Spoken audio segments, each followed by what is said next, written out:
ವೀಕ್ಷಕರೇ, ಇದು ನೇರ ಪ್ರಸಾರ ಕಾರ್ಯಕ್ರಮ ಆಗಿರೋದ್ರಿಂದ ತಮಗೆ ಏನೇ ಸಮಸ್ಯೆಗಳು ಇದ್ರೂ ಕೂಡ ಆ ಸ್ಕ್ರೀನ್ ಮೇಲೆ ಬರ್ತಾ ಇರುವಂತ ನಂಬರ್ಗೆ ಕರೆ ಮಾಡಿ ತಮ್ಮ ಸಮಸ್ಯೆಗಳನ್ನ ಹೇಳ್ಬೋದು. ಶಾಸ್ತ್ರಿಗಳು ಪರಿಹಾರವನ್ನ ಕೊಡ್ತಾರೆ. ಇದೀಗ ನಮ್ಮ ಜೊತೆ ಒಬ್ರು ಕಾಲರ್ ಇದ್ದಾರೆ, ಹುಬ್ಬಳ್ಳಿಯಿಂದ ಪದ್ಮಾವತಿ ಕರೆ ಮಾಡಿದ್ದಾರೆ. ನಮಸ್ಕಾರ ಪದ್ಮಾವತಿ ಅವರೇ.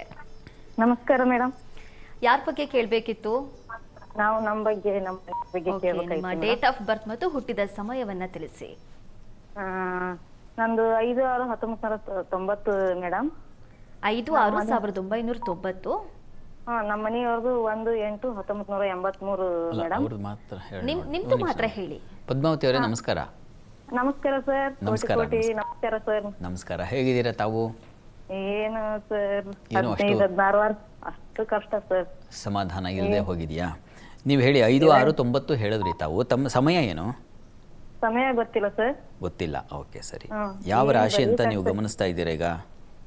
ಇಲ್ಲ ಸರ್, ಒಬ್ರು ಹೇಳಿದ್ರು ತುಲಾ ರಾಶಿ ಅಂತಂದು. ಹಾ, ಸರಿ ಇದೆ, ಕರೆಕ್ಟ್ ಆಗಿದೆ. ಆ ದಿನಾಂಕಕ್ಕೆ ತುಲಾ ರಾಶಿನೇ ಬರ್ತದೆ. ತುಲಾ ರಾಶಿ ನೋಡಿ, ನೀವು ಈಗ ಪಾಪ ನೀವು ಹೇಳಿದ್ರಿ ಏನು ಅಷ್ಟು ಸಮಾಧಾನ ಇಲ್ಲ, ಯಾಕೋ ಮನಸ್ಸಲ್ಲಿ ದುಃಖ. ಇದೇನು ಬಗೆಹರಿತೇನಿಲ್ಲ, ಸಾಂಸಾರಿಕ ಜೀವನ ಇನ್ ಮುಂದೆ ಚೆನ್ನಾಗಿರ್ತಾನೆ ಇಲ್ಲ, ಬಗೆಹರಿತಾನೆ ಇಲ್ಲ ಅನ್ನಿಸ್ತೈತಿ. ಗೊತ್ತಾಯ್ತು, ನೋಡೋಣ. ನೋಡಿ, ಈಗ ರಾಷ್ಟ್ರಾಧಿಪತಿ ನಾನು ಈಗ ಏನು ನೋಡೋಣ, ಪರಿಹಾರ ಏನು ಮಾಡಬಹುದು, ಇದರಿಂದ ಹೊರಗೆ ಬರಲಿಕ್ಕೆ ಯಾವ ದಾರಿಯನ್ನು ಹುಡುಕಬಹುದು, ನಿಮ್ಮ ಜಾತಕವನ್ನೇ ನೋಡಬೇಕಾಗತ್ತೆ. ನೋಡಿ, ಈ ರಾಶಿಯ ಸ್ಥಿತಿಯನ್ನು ಗಮನಿಸ್ಕೊಂಡಾಗ ಇದು ತುಲಾ ರಾಶಿಯನ್ನು ಸೂಚಿಸ್ತಾ ಇದೆ. ತುಲಾ ರಾಶಿಯ ಅಧಿಪತಿಯಾಗಿರ್ತಕ್ಕಂಥ ಶುಕ್ರ ಈಗ ಶತ್ರು ಕ್ಷೇತ್ರದಲ್ಲಿ ಗುರುವಿನ ಮನೆಯಲ್ಲಿ ಸಂಚರಿಸ್ತಾ ಇದ್ದಾನೆ. ಈಗ ಇನ್ನೇನು ಸಂಕ್ರಾಂತಿ ನಂತರದಲ್ಲಿ ಅವನು ಸುಖ ಸ್ಥಾನಕ್ಕೆ ಹೋಗ್ತಾನೆ. ಸಂಕ್ರಾಂತಿ ಅಂದರೆ ಅರ್ಥ ಬದಲಾವಣೆ ಅಂತ, ಪಥ ಬದಲಾವಣೆ ಅಂತ.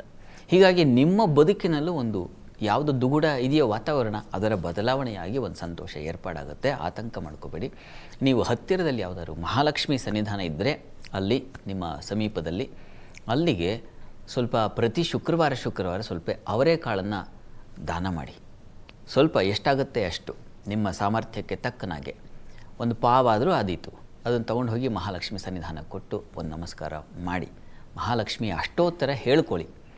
ಹೇಳೋದು ಕಷ್ಟ ಆದರೆ ಕೇಳಿಸ್ಕೊಳ್ಳಿ. ಇದು ಪ್ರತಿ ಶುಕ್ರವಾರ ಮಾಡಿ. ಹೀಗೆ 16 ಶುಕ್ರವಾರ ಮಾಡಿ. ನಿಮ್ಮ ಬದುಕಿನಲ್ಲಿ ಖಂಡಿತ ಬದಲಾವಣೆ ಕಾಣ್ತೀರಾ. ಈ ದುಗುಡದಿಂದ ಹೊರಗೆ ಬರ್ತೀರಾ. ಯೋಚನೆ ಮಾಡಬೇಡಿ. ಒಳ್ಳೆಯದಾಗಲಿ. ಧನ್ಯವಾದಗಳು ಪದ್ಮಾವತಿ ಅವರೇ. ಇದೀಗ ನಮ್ಮ ಜೊತೆ ಮತ್ತೊಬ್ಬರು ಕಾಲರ್ ಇದ್ದಾರೆ. ಶಿವಮೊಗ್ಗದಿಂದ ವಿಷ್ಣುಮೂರ್ತಿ ಅವರು ಕರೆ ಮಾಡಿದ್ದಾರೆ. ನಮಸ್ಕಾರ ವಿಷ್ಣುಮೂರ್ತಿ ಅವರೇ. ಮನೋಮೂರ್ತಿ. ಓಕೆ, ಯಾರ ಬಗ್ಗೆ ಕೇಳಬೇಕಿತ್ತು? ನಮ್ಮ ಮೊಮ್ಮಗನ ಬಗ್ಗೆ. ಓಕೆ, ಅವರ ಡೇಟ್ ಆಫ್ ಬರ್ತ್ ಅನ್ನ ತಿಳಿಸಿ.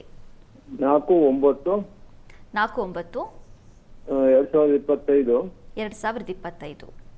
5:53 PM. 4:53 ಸಂಜೆ. ಏನ್ ಪ್ರಶ್ನೆ ಇತ್ತು? ಮಗು ಮುಂದೆ ಫ್ಯೂಚರ್ ಆಗಿದೆ ಅಂತ ಹೇಳ್ಬೇಕು. ಸರಿ, ಶಾಸ್ತ್ರಿಗಳಿದ್ದಾರೆ, ಮಾತಾಡಿ. ನಮಸ್ಕಾರ. ಹೇಗಿದೆ ಅಂತ? ನಮಸ್ಕಾರ. ಹೇಗಿದೆ ಮಗುವಿನ ಭವಿಷ್ಯ? ಫ್ಯೂಚರ್ ಮತ್ತೆ ಹೇಗಿದೆ ಅಂತ ನೋಡಿ.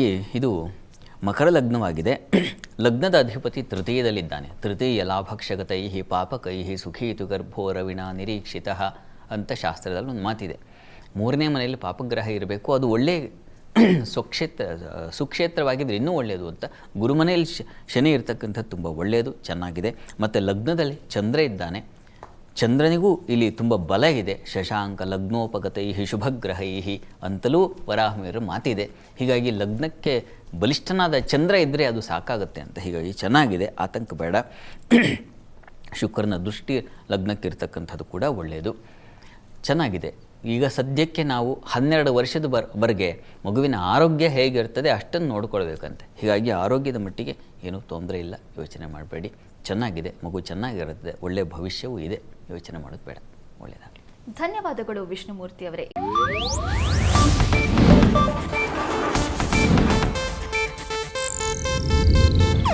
ಇದು ಏಷ್ಯಾನೆಟ್ ನ್ಯೂಸ್ ನೆಟ್ವರ್ಕ್ ಪ್ರಸ್ತುತಿ.